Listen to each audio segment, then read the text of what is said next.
Hello everyone, कैसे हैं आप लोग। आपका स्वागत है आपके अपने यूट्यूब चैनल गुरुजी उत्तराखंडी पर।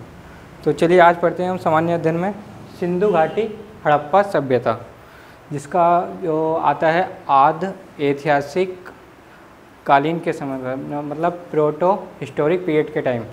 और इसकी जो C14 कार्बन रेडियोएक्टिव के तहत इसकी जो आयु है वो लगभग 2600 से लेकर 1900 ईसा पूर्व की है। तो बात करते हैं सिंधु घाटी सभ्यता में कौन कौन से प्रमुख स्थल थे। तो सबसे पहले बात करेंगे हम हड़प्पा सभ्यता, जो कि रावी नदी के किनारे पर स्थित था और अब इस समय इसकी भौगोलिक स्थिति है पाकिस्तान में। इसके खोजकर्ता थे दयाराम साहनी और 1921 में इसकी खोज की गई। उसके बाद बात करते हैं मोहनजोदड़ो।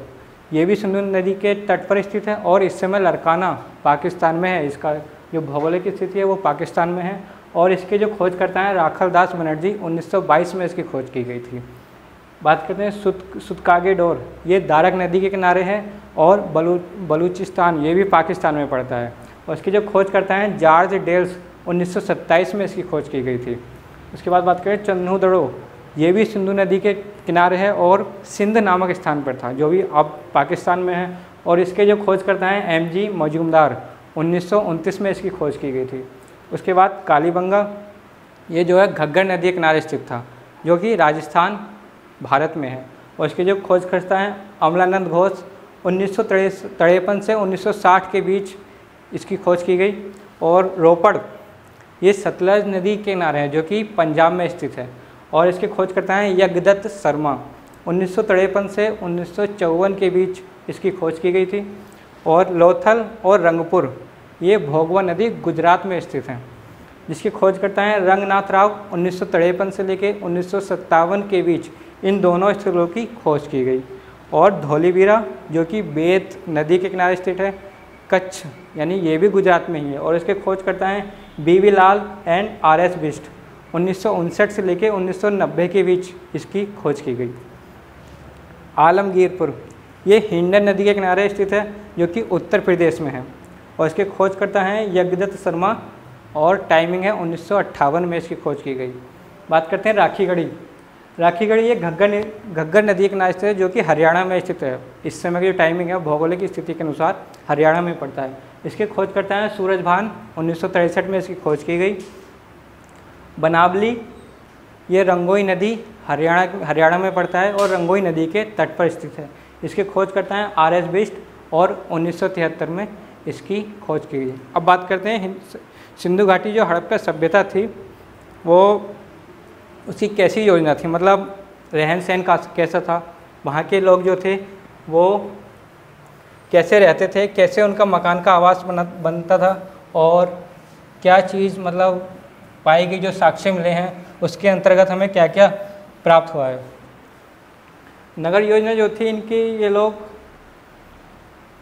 एक झुंड में रहते थे, मतलब मकान वगैरह थे, गांव का विकास हो चुका था और ईंटों का प्रयोग करना शुरू कर दिया था इन्होंने।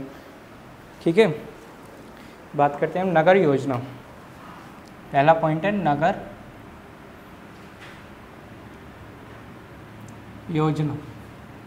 इसके तहत पक्के मकानों का यूज, पक्के मकान और जल निकासी की जो व्यवस्था थी बहुत अच्छी व्यवस्था थी। यहाँ पे जो नालियाँ बननी शुरू हो गई थी वो जो है ईंटों से ढकी रहती थी। ठीक है, और जो मकान बनते थे हमारे, ये घर के बीच में एक आंगन होता था, चारों ओर कमरे होते थे और एक और रसोई और स्नानागार। ये रसोई एक किनारे पर होती थी और गली के ओर जो स्नानागार बनते थे ये हमारे मुख्यतः गली की ओर होते थे। ठीक है, और जो जल निकासी की व्यवस्था थी ये बहुत अच्छी थी, नालियाँ जो ढकी होती थी और सुरक्षा का विशेष ध्यान रखा गया था। बात करते हैं सड़कें कैसी थी। सड़क जो बात करते हैं, ये सड़क योजना थी इनकी, ये एक दूसरे को समकोण पर काटती थी।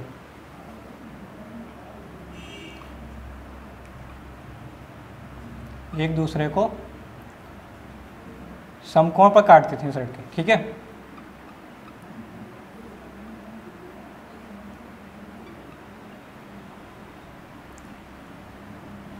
जो सड़कें बनती थी उस समय, जो एक दूसरे को, जहाँ पे जो गली वगैरह बनती थी या गांव से बाहर जाने के रास्ते होते थे, सड़कें होती थी, वो एक दूसरे को समकोण पर काटती हुई जाती थी। उसके बाद बात करते हैं हम, जो दुर्ग वगैरह होते थे, नगर टीले, उनको क्या कहते थे? जो इनको नगर में जो शुरू में जो टीले बनाए जाते थे, एक जो मेन होता था उसको, जो ऊपर वाला हिस्सा होता था उसको, ऊपरी हिस्से को कहते थे हम दुर्ग, इसको दुर्ग कहते थे, दुर्ग टीला। और जो निचला हिस्सा होता था उस टीले का, उसको निचला टीला ही कहते थे, निचला टीला। ठीक है। उसके बाद बात करते हैं हम, जो नालियाँ होती थी वो सड़क पे, जो सड़कों के किनारे पे होती थी और जगह जगह सोखते बने हुए थे, जो पानी इकट्ठा ना हो और वो पानी सोखते के तहत ज़मीन में चला जाए। ये थी उनकी भवन और नगरीय व्यवस्था। अब बात करते हैं कि वहाँ पे क्या क्या प्राप्त हुआ। मोहनजोदड़ो से कुछ मोहरें मिली हैं। ठीक है, सबसे पहले तो मोहरे की बात करते हैं। मोहरें जो कैसी होती थी यहाँ की, जो कि मोहरें हमें प्राप्त हुई हैं, ये आयताकार, ठीक है, वर्गाकार, बेलनाकार और वृत्ताकार टाइप की होती थी।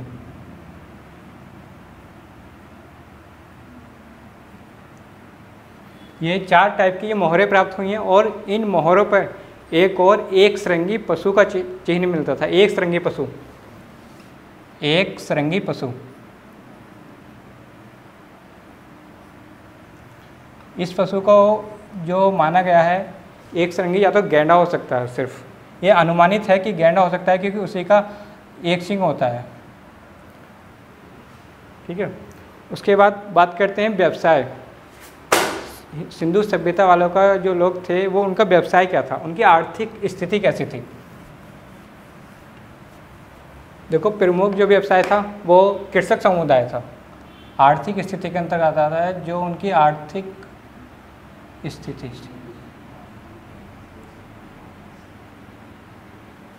नंबर 1 कृषक समुदाय था। लोग खेती करते थे। जो साक्ष्य मिले हैं उसके तहत जौ, गेहूं, चावल, तिल और सरसों, इसके साक्ष्य मिलते हैं। और सबसे पहले जो साक्ष्य मिला था गुजरात में, वो किस चीज़ का मिला था? कपास, मतलब सूत के धागे का ज्ञान था उन लोगों को। इस कपास का साक्ष्य कहाँ पे मिला था? ये हमें क्वेश्चन कई बार आता है कि कपास का साक्ष्य सबसे पहले किस राज्य में मिला। कपास का साक्ष्य था ये सर्वप्रथम गुजरात में मिला हमको, गुजरात के कच्छ क्षेत्र में। ठीक है। अब बात करते हैं इसकी जो प्रमुख भवन इसमें पाए गए साक्ष्य में। सबसे बड़ा स्नानागार और सबसे बड़ा अन्नागार, जो 2 प्रमुख भवन हैं मोहनजोदड़ो की, जो कि पूछे जाते हैं कि सबसे बड़ा स्नानागार या सबसे बड़ा अन्नागार किस खुदाई में मिला है, किस साक्ष्य के प्राप्त हुआ। तो हमें याद होना चाहिए, हड़प्पा सभ्यता में मोहनजोदड़ो से विशाल स्नानागार और विशाल अन्नागार के साक्ष्य प्राप्त हुए हैं। और जो बात करते हैं उसकी क्या कहते हैं, जो सामाजिक स्थिति थी, कैसी स्थिति थी, तो सामाजिक स्थिति के अंतर्गत आता है उस समय के समाज में जो महिलाओं का था, महिलाओं का बहुत अधिक सम्मान होता था। और सामाजिक स्थिति में मातृ सत्तात्मक और पितृ सत्तात्मक, मतलब दोनों का ही उपयोग, दोनों का ही जो कह सकते हैं कि दोनों को ही बहुत मानते थे वो लोग। और परिवार जो होते थे उनका जो मुखिया होता था, या तो माता होती थी या फिर पिता होता था या फिर दोनों ही होते थे। ऐसा नहीं है कि महिलाओं की स्थिति बहुत खराब थी।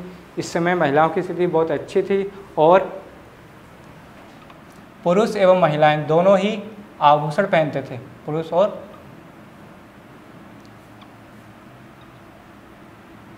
महिलाएं दोनों ही आभूषण पहनते थे। जो आभूषण इनके बने होते थे वो मेनली हाथी दांत, सीपी या कांस्य के बने होते थे। कांस्य के भी साक्ष्य मिले हैं कुछ जगह से, कांस्य के आभूषण मिले हैं। ठीक है, कांस्य की एक नर्तकी का साक्ष्य मिला है, एक नाचती हुई महिला है, वो उसकी मूर्ति जो कांस्य की बनी हुई है। और मृदभांड, जो मृदभांड होते हैं मिट्टी के बने बर्तन। ठीक है, ये कैसे थे? ये इस समय चित्रित हो गए थे, चित्रकला का विकास हो चुका था।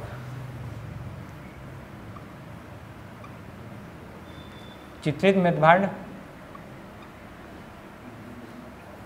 इसके साक्ष्य प्राप्त हुए हैं। और मिट्टी के बर्तन, इसके भी साक्ष्य मिले हैं। ठीक है, ये हुई सामाजिक स्थिति। अब बात करते हैं समाधान पद्धति।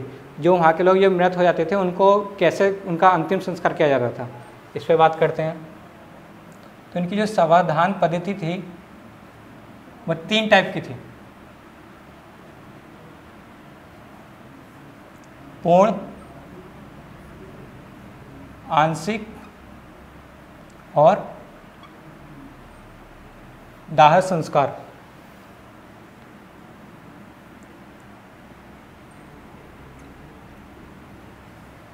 पूर्ण समाधान पद्धति के अंतर्गत ये लोग सबको दफना देते थे, उत्तर या पश्चिम दिशा में या पूरब और पश्चिम दिशा में सबको दफनाते थे। उसके साथ ही उसका जो पालतू पशु होता था, कुत्ता, उसके भी साक्ष्य मिले हैं कई जगह, जो कि उसके कुत्ते के साथ उसके मालिक को दफनाया गया था। दूसरा आंशिक सावधान पद्धति। आंशिक सावधान पद्धति के अंतर्गत हम कह सकते हैं कि वो सबको कुछ देर के लिए, कुछ दिनों के लिए छोड़ देते थे ऐसे ही। जो उसका खाने योग्य भाग होता था, जो पशु पक्षी थे उसको खा लेते थे, जो शेष भाग बचता था उसको ये दफना देते थे। दाह संस्कार के अंतर्गत बॉडी को जला देते थे और इस टाइप से उसका दाह संस्कार करते थे। ठीक है,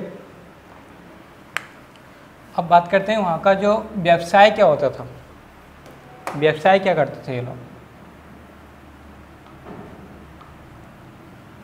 तो जो व्यवसाय था ये इनका आंतरिक और बाह्य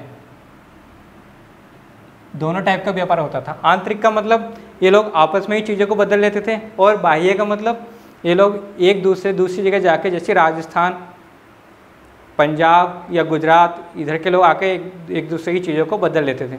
और व्यवसाय का जो मेन था वो वस्तु विनिमय प्रणाली, वस्तु विनिमय